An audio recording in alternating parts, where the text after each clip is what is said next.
Hey, how you doing? Just a heads up, this is chapter 12 of the audiobook version of my book, Conversational Relationship Marketing. So if you have come here and it's your first time here, I suggest you, if you want to listen to the full audiobook, you go back and start at the introduction and work your way through, or you can go and check out some of the other episodes and interviews that I've done here on the Client Catching podcast. Chapter 12, Words of Wisdom from Hard-Won Experience. This process is something I've developed after working in marketing for over 17 years. And here are some of the things that I've learned in that time that apply to both LinkedIn and your overall marketing approach that will help you get better results from everything that you do. Don't skip the fundamentals.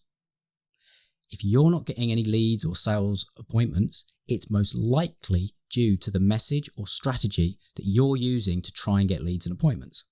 Now, LinkedIn has a lot of potential, but it only works if you can communicate how you can solve a big, painful problem that your potential clients have and done in the right way. Keep tweaking your messaging frameworks until you find something that works. Make sure you keep testing your message frameworks for long enough, about 2 to 4 weeks, before making any changes. Now, for some people, they nail this in the first month, and for others, it takes longer. Now, in my own business, it took me around 2 months of testing different message frameworks on LinkedIn until I find a really good one that connected well with my ideal clients. I only started adding others that I've outlined through this book and in the workbooks after I had one that I was confident in, as I was basically getting positive results and responses. Now, in order to know what works, you'll need to measure things. And in the written version of the book at thinklikeafish.co.uk/free book, in this chapter, you will see a link to get a dashboard template that you can use for this. Now, I've left this as to the end as a special bonus for you, as you're still here, you're listening, and you've almost got to the end. No mean feat with all the fishing references, but this is going to save you a boatload of time, as not only will it help you to make sure that you measure everything, it will also allow you to keep everything that you've developed up until this point in one place.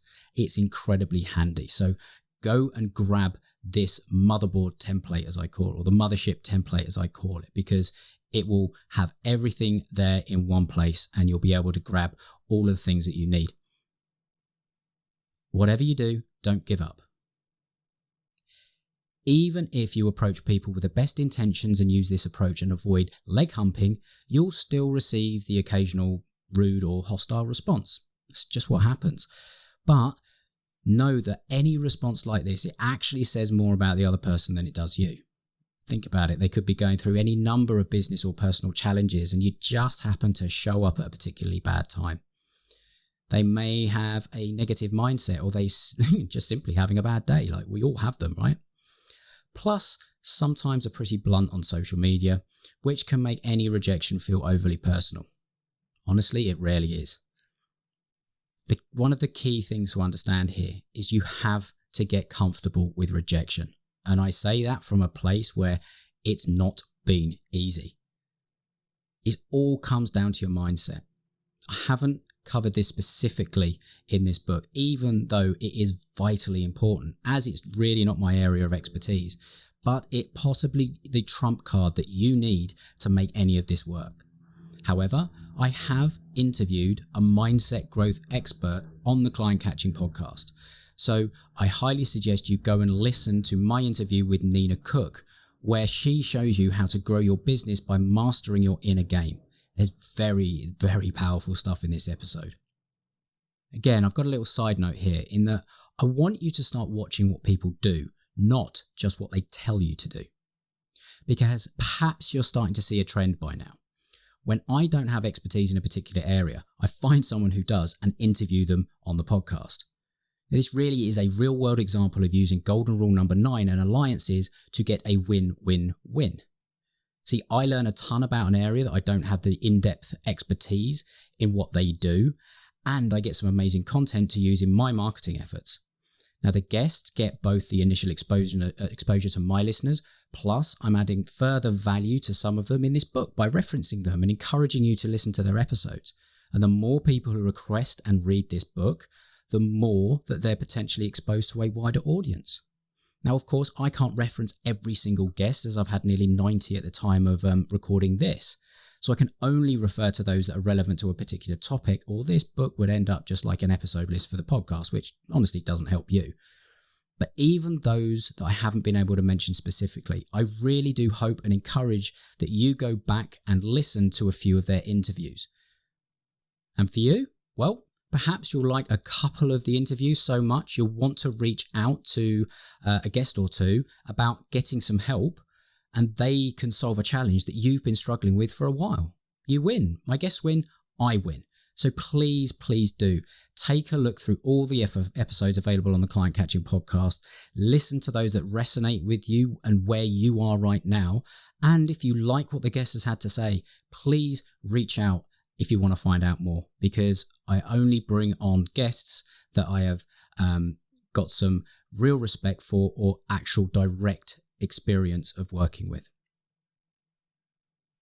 Manage your time. Keeping on top of this for 30 to 60 minutes a day is really all that you need once you've got all the foundational pieces in place.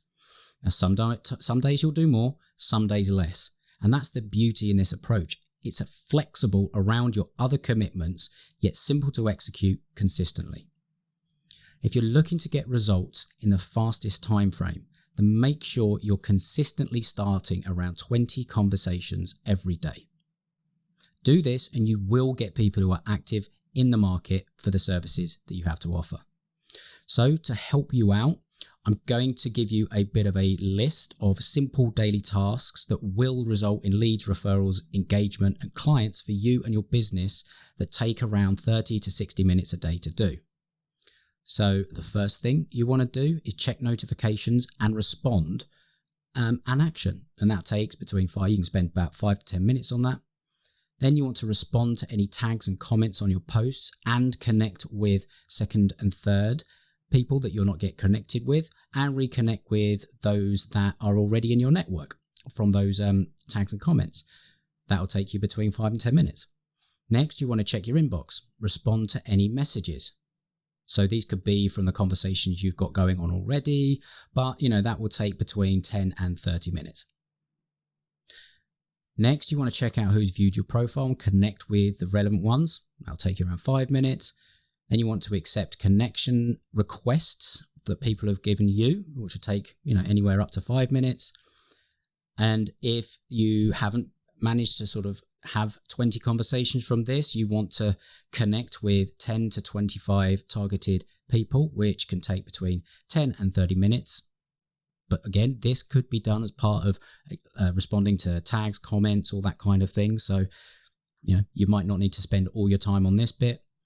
Then you want to post content. That'll take around 10 minutes. And then if you've got a bit of time extra, you want to start to leave comments, likes, shares on your connections content from your newsfeed. Now you can spend up to 10 minutes doing that. Now you might find it a bit more effective to do, say, half the task in the morning and half the afternoon. For example, you may wish to post content in the morning and respond to any comments on your post in the afternoon. Though I do suggest following the eat the frog advice of making this the first thing you do every day, as it's one of those money tasks that will have a positive impact on your business. But whenever you choose to do your marketing and business development activities, LinkedIn or otherwise, the best bit of advice I've got is block the time to do this in your calendar. One of my mentors, Greg Hickman, actually has been on the podcast. So again, go and listen to his episode. He constantly said, you can tell somebody's priorities by looking at their bank balance and their calendar. And if you're not prioritizing this, then your bank balance will suffer. Regularly review the process. What's working? Which content went down better with your network? Ask yourself these kind of questions, because you'll be able to then refine your process and better engage with connections. And I suggest just having a bit of a review at least once a month. Just take a look at what you've been doing and get an idea of what's been going on. Do, document, delegate. Now there will come a point where you don't want to be spending all of your time doing the majority of this process. things like the initial outreach, connection requests, all that kind of thing. So the key to freeing yourself from this and scaling your efforts on LinkedIn is to map out your process and replace yourself. See, the benefits of following a process like the one I've laid out in this book is that you can hire or delegate around 80% of this to somebody else. This could be an internal assistant, a virtual assistant, or you could give this book to your entire team and have them implement everything here. And by the way, do this and your results will skyrocket, by the way, because you will have an entire team of people doing this and it will have amazing exponential impact. Now, I'm not talking about using automation tools. These are against LinkedIn's terms of service and can get you in trouble, because I always encourage people to do this for themselves for about 3 months, primarily so that they can understand the process and dial in the kinds of messages that are resonating, ensure they're getting the targeting right, but also it makes it much easier to train somebody else. So I strongly encourage you to start documenting the process from the start with a view to delegating this to somebody else down the line. And by the way, the templates, the frameworks, the workbooks that I've shared throughout this are a fantastic starting point for you doing this, by the way. And once you're at this stage, you'll only be interacting and picking up the conversations with people who are engaged and ready to move forwards. And they just require a bit more information or specifics beyond what, say, an assistant can provide. It's a big ocean. Now, at the time of recording this, there are over 600 million people on LinkedIn and it's growing. You only need a very small percentage to get into a conversation with and follow this process to generate clients. And the good news is, if you're offering a high value service, it's likely that you only need a handful of clients, not hundreds or thousands, in order to have a very healthy business and see consistent revenue growth. Thank you ever so much for listening today. I know there's a lot of podcasts out there you could be listening to. You've chosen this one, and for that I am truly, truly grateful. If you're a first-time listener or a long-time listener and you haven't yet subscribed to the show, please make sure that you do, because you'll get updated of the latest episodes every time they come out. And if, again, you are enjoying it, I'd really, really appreciate a honest rating and review on Apple Podcasts. I read every single one personally, and they do really mean the world to me. And yes, they help others find the show. If you're able to do that, again, I massively, massively appreciate it. But until next time, happy fishing.